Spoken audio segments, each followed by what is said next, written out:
अस्सलाम वालेकुम नाज़रीन, अदालती ख़बरों के साथ साथ सियासी और दीगर मामलात से मुताल्लिक ख़बर के लिए आज हमारे साथ सदीक़ जान साहब मौजूद हैं। सदीक़ जान से जानेंगे कि मुल्की इस वक्त सियासी सूरत हाल क्या है, PTI से मुताल्लिक उनके पास क्या ख़बरें हैं और क्या अहम मुलाकातें आगे होने जा रही हैं, उससे मुताल्लिक भी बातचीत करेंगे। तो सदीक़ जान साहब, शुरू यहीं से करते हैं कि वज़ीर आला खैबर पख्तूनख्वा की आज वज़ीर आज़म पाकिस्तान से मुलाकात होनी है, 4:30 बजे एक्सपेक्टेड है, तकरीबन थोड़ा ही वक्त रह गया है। तो किस तरह से देख रहे हैं इस मुलाकात को? देखें, उन्होंने बड़ा क्लियर कह दिया हुआ है अली अमीन गंडापुर साहब ने। उन्होंने वो तकरीब वाला बरदारी में तो नहीं आए थे शहबाज शरीफ साहब की। उन्होंने कहा कि फॉर्म 47 के फॉर्म 47 हाँ उसके वज़ीर आज़म है और जाली वज़ीर आज़म है। फिर वो जब शहबाज शरीफ साहब KP के गए तो उधर इस्तकबाल के लिए भी नहीं गए। फिर जब सदर का तकरीब वाला बरदारी थी उसमें भी नहीं आए। लेकिन उन्होंने अली अमीन गंडापुर साहब ने ये कहा था कि हम जब भी मामला होगा मेरे सूबे का हकूक़ तो ज़ाहिर है या वज़ीर आज़म तो यही है, जब तक इनको रखा जाएगा नौकरी पे तो उन्होंने कहा कि इनसे बात करनी पड़ेगी, तो मैं इनसे बात करूँगा और अपने सूबे के हकूक़ के लिए। मेरे ख्याल टफ़ टाइम तो बहुत देने जा रहे हैं अली अमीन गंडापुर साहब शहबाज शरीफ साहब को। इतना आसान नहीं होगा वफाक के लिए KPK की जानिब, लेकिन मेरा ख्याल है कि आज से भी ज़्यादा कल की मुलाकात बड़ी इंपॉर्टेंट होगी। कल SIFC का इजलास है और SIFC में तमाम वज़ीर आला मेंबर हैं, तो कल मरीम नवाज़ साहब भी होंगी, अली अमीन गंडापुर साहब भी होंगे और आर्मी चीफ वो भी होंगे, तो आर्मी चीफ भी होंगे। तो ये एक बड़ा इंपॉर्टेंट होगा कल का दिन कि कल जब पहला इंटरेक्शन होगा वज़ीर आला KPK अली अमीन गंडापुर साहब का आर्मी चीफ के साथ, तो ये बड़ा इंपॉर्टेंट क्योंकि फोरम है SIFC का।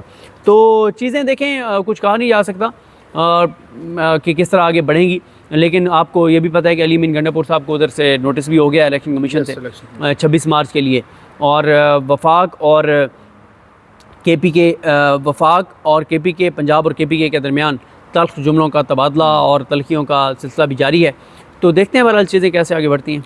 अच्छा, एक नुक्ता ये है, सवाल उठाया जा रहा है कि इलेक्शन कमीशन डायरेक्टली इस तरह का नोटिस नहीं कर सकता अली अमीन गंडापुर साहब को। जब ट्राइब्यूनल्स बन चुके हैं, इलेक्शन ट्राइब्यूनल्स, तो वो नाअहली के लिए इस तरह की कार्रवाई खुद से नहीं चला सकता। तो आप भी इस पर ये मुल्क पहले आइन कानून कायदे ज़ाब्ते के तहत चल रहा है कि आप कह रहे हैं कि ये नहीं कर सकता, बड़ा अनफॉर्चुनेट है। ठीक है, तो देखें बात यह है कि इलेक्शन कमीशन ने दर्जनों, अब मुझे बताएं फॉर्म 45 पहले तो इलेक्शन कमीशन अपलोड नहीं कर रहा था, 14 दिन में नहीं किए, और जब अपलोड किए तो जिस भोंडे अंदाज से किए 21 दिन बाद के जिस भोंडे अंदाज से किया और उसमें जो चीज़ें पकड़ी गई हैं, क्या देखें अभी तक कोई एक भी सीट PTI को वापस ना करना, ट्रिब्यूनल्स हों, अदालतें हों, इलेक्शन कमीशन हो, तो और यहाँ पे भी आप देखें ना कितना जल्दी किया गया। इस्लामाबाद हाई कोर्ट में जब मामला था तो जल्दी जल्दी ट्रिब्यूनल्स बना दिए गए कि इससे पहले कि इस्लामाबाद हाई कोर्ट कोई ऑर्डर कर दे जल्दी में था, वो भी हाँ हो सकता था, इसलिए ट्रिब्यूनल जल्दी बना दिए गए।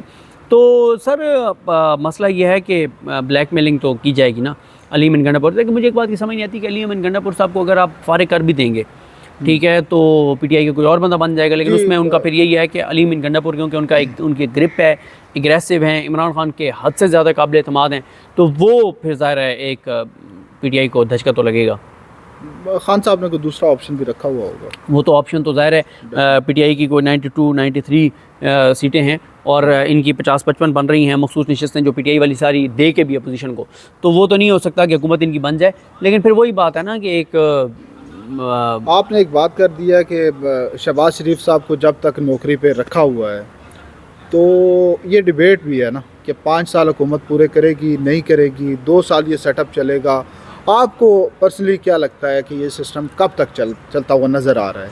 देखिए, कुछ भी नहीं कहा जा सकता। इसमें 3 चीज़ें बहुत मैटर करती हैं। पहला इसमें मैटर करता है कि PTI एजिटेशन कितनी कर पाती है, दबाव कितना बढ़ा पाती है, नंबर 1। नंबर 2 मैटर करता है कि अदालतों में मामलात जो पिछले 1.5 साल से जैसे चल रहे हैं उसी तरह से चलेंगे या मुख्तलिफ होंगे। और उसमें यह भी मैटर करता है कि काजी फाइज़ ईसा साहब अक्टूबर में रिटायर हो जाएंगे या उनको एक्सटेंशन मिल जाएगी, ठीक है, 2 तारीख से ये तो दिलवा दिया ना उनको नून लीग को। तीसरा इसमें है कि जो बैरूनी हमारे मामलात किस तरह से हैं, जो बात हो रही है कि ट्रंप जो है वो आ सकता है और जो बाइडन अगला इलेक्शन हार सकते हैं, तो वो भी एक चीज़ मैटर करती है, क्योंकि आपको पता है कि पाकिस्तान के अंदरूनी मामलात का ज़्यादा इन्हिसार जो है वो अमेरिका के ऊपर होता है कि अमेरिका के अंदर क्या चल रहा है। तो अगर अमेरिका में आ जाता है ट्रंप, तो फिर ये समझा जा रहा है और कहा जा रहा है कि बड़ा मुश्किल हो जाएगा यहाँ पे इस सेटअप के लिए चलना।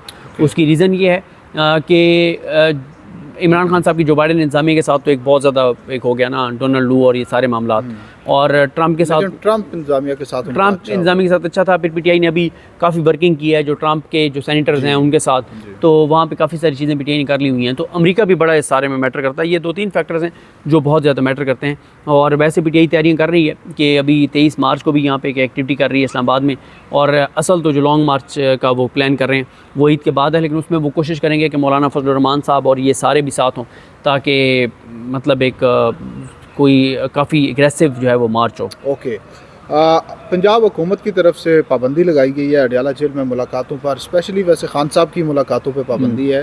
तो ये इस्लामाबाद हाई कोर्ट का एक ऑर्डर आया था कि वकला को रोज़ाना मुलाकात की इजाज़त दी जाए, 6 वकला कम अज़ कम मिलें, और उससे ज़्यादा भी वो इख्तियार है, स्वाबदीदी इख्तियार है सुप्रिटेंडेंट का, तो वो इसको बढ़ा भी सकते हैं। इससे पहले तो इस पे एतराज़ नहीं हुआ, उसकी रिपोर्ट भी आई और सुप्रिटेंडेंट ने कहा हम मनोअन अमल करेंगे, लेकिन बाद में उनकी तरफ से भी एक अपील आई, चीफ कमिश्नर इस्लामाबाद ने भी अपील कर दी।